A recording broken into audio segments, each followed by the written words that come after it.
people who had a stalker. What happened? Story 1. It was my ex. When we broke up, it was all very dramatic, and he got on a bus across the country the same day for whatever reason and sent a long message from the bus ending with, "This is not goodbye." I said, "Yes, it is. Good luck." 2 years later, I met my now husband, and I suppose he moved back after 3 years. I started seeing him everywhere. He followed the two of us around Walmart for 45 minuets until I just posted up near a security guard and slipped out as he tried to wait for me to get away from the security guard. Then I saw him wandering around near my mother's house, but I had at that point moved in with my husband. Then I saw him outside of my work. He was clearly trying to get the courage to come in, and he was also very clearly high. Some of the regular police officers came in by chance for their coffee, and he left when they arrived. Then he figured out the general location where I was living, and I saw him sort of wandering around a few times. I didn't go home when I saw him. I went and sat in a public place for a few hours. Then I changed places of work, and I saw him outside about 3 times. I was near a major transportation hub, so I tried to ignore it. But when he started doing the pacing, tweaking, chain-smoking thing again, I figured I ought to do something. So I waited for a family friend I knew would be in, who was pretty domineering, and I knew would go to bat for me and let him know who it was and what he was doing. He went outside and told my ex off, I suppose. And scared him, I guess, because he left quite quickly. My family friend was a bus driver, so I gave him a picture, and he shared it with some drivers along my regular route. And as long as I stuck to that route, the few more times I saw him trying to get on my bus, we drove right past him, or the wrong door open to let people off and not let him on. We finally moved again, and I quit my job because I had been bouncing around the same chain and was easy to find. Since then, I have seen him once, but he didn't see me, and I think it was unrelated because he actually bought something. I just sat in the camera room and watched till he left. It's been an additional 5 years now, so I assume he has figured himself out. Story 2. It started while I was still in high school. He would be in a few of my classes, and we would occasionally see each other around town, a very small rural town. It slowly turned into him showing up at some of my friend group's hangout spots and saying that I had inspired him to start looking into similar hobbies.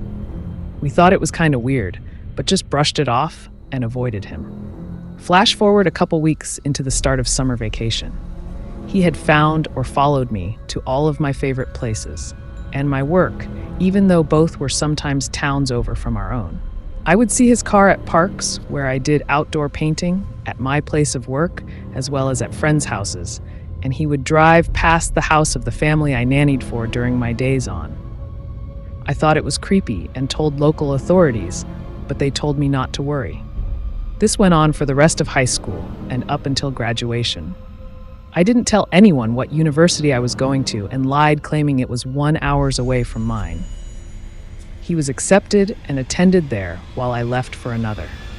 He found out after a semester that I wasn't there and showed up at my dorm hall. He tried to break in and convince me and other people in the building to just let him in. I hid out in another girl's room until my friend was able to pick me up and take me to her boyfriend's off-campus apartment. I found out he was arrested the next morning for assaulting an RA. I called and showed them the evidence I had for his persistent stalking and finally filed a restraining order. He just got released a few months ago, and I have never been more nervous. I'm just happy my current job and living area has amazing security, and they all have pictures and his information to be safe. I may be paranoid, but better safe than end up on a true crime podcast. Story 3. I had a stalker in high school, and he didn't make it a secret. We were friends at first, kind of talking romantically, but I was very shy when it came to relationships or being physical. We had never even kissed before when he asked if he could send a song he wrote about me. It made me very uncomfortable, and I asked him not to send it, but he did anyway. I expressed my discomfort and tried to continue the friendship, but it was just not working because he would still write me poems and send me weird songs. He started following me to my classes even though his were on the other side of school, but he wouldn't speak to me at all. It was insanely uncomfortable. This continued for weeks. He started sending me mean messages anonymously online and sending me songs with scary titles. He sent me that Smith song, "The More You Ignore Me, the Closer I Get," every single day, sometimes multiple times. Then one day at lunch, he gave me a handwritten poem. And I can't remember what all it said, but the end was something about how he wanted to watch me get eaten alive by sharks. While friends, I had told him sharks were my biggest fear. I showed my teacher the poem, and she freaked out and took it to the guidance counselor. She knew all the previous incidents, so the letter made her worried, especially how his handwriting changed when he was writing about me dying. I ended up getting called into a meeting with the principal, a guidance counselor, and the teacher I told. They even called my mom in, and we all sat down and talked about what would be the best thing to do. The principal was really nervous he would do something crazy, so he said I should just avoid him as much as possible and be polite anytime we may interact. Basically how I was already handling it. I'm not sure if they ever spoke to him about it, but the last interaction I had with him still creeps me out to think about. I was up very late and received a text from him. "Why are you up so late? You should get ready for bed." He had been to my place once before, and I lived very close to the school. I'll always wonder if he was outside my house that night. Story 4. My wife did. It became a real problem.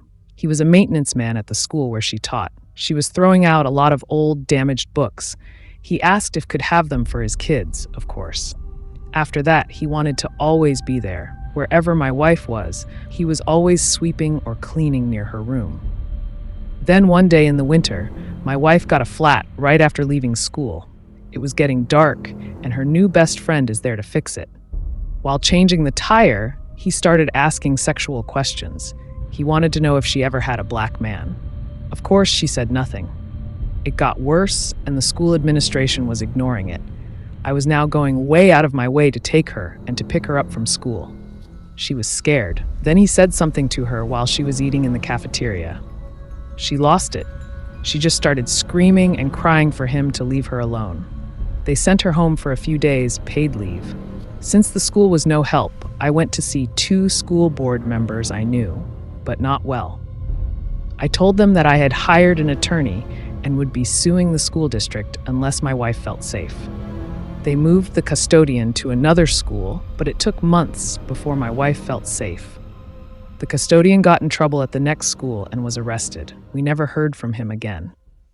Story 5. I worked as a secretary at an adult school when I was 18.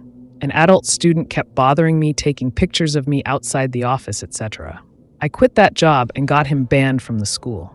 Fast forward 3 years later, I'm in a relationship, 6 months pregnant, and I'm working at a Doggrass office. A police officer shows up and tells me I've had a private investigator on me for a few weeks, but he reported his client to the police because his client said he was my husband. But the PI, after following me for a few weeks, figured out he wasn't and was stalking me. He went to jail for a few days, never heard from him again. It's been 19 years. Story 6. Mine was much different than most people's.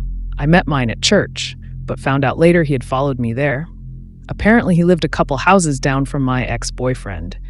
And this dude showed up at my church within a week of my breakup with my ex. He was always wearing an army jacket, so I thought he was a veteran struggling with severe PTSD by the way he would act. Found out later that he actually had a developmental disorder, and the army jacket had been his father's.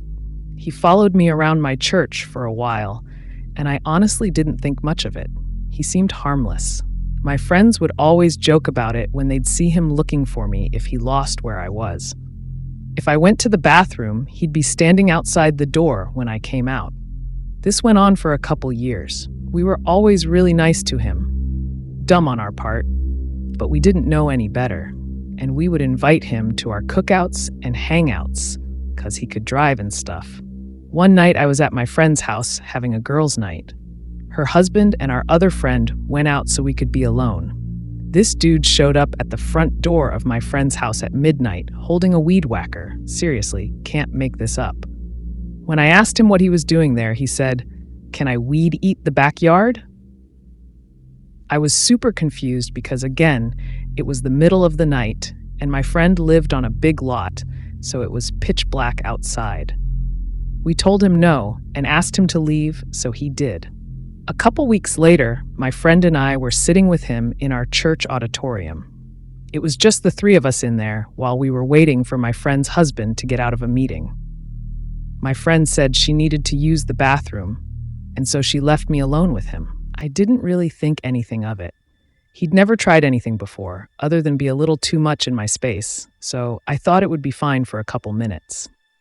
First thing he does is tell me that I look tense. I was like, "Oh, I'm fine," trying to hide that fact, that I was uncomfortable with him saying that. He proceeded to get up, stand behind me, and place his hands on my shoulders to massage them. I was still trying to be nice at this point by saying, "No, I'm okay, thanks. Please stop."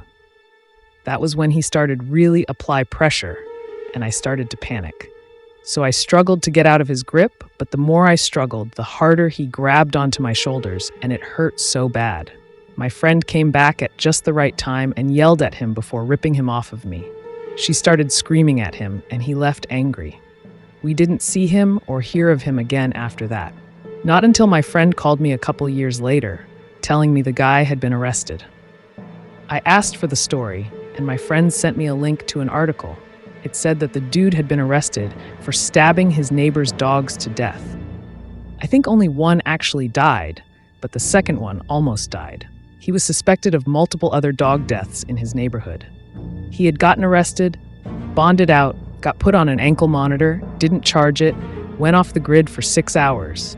And when they found him, they said that they found mutilated cats, raccoons, and possums in the surrounding block around his house.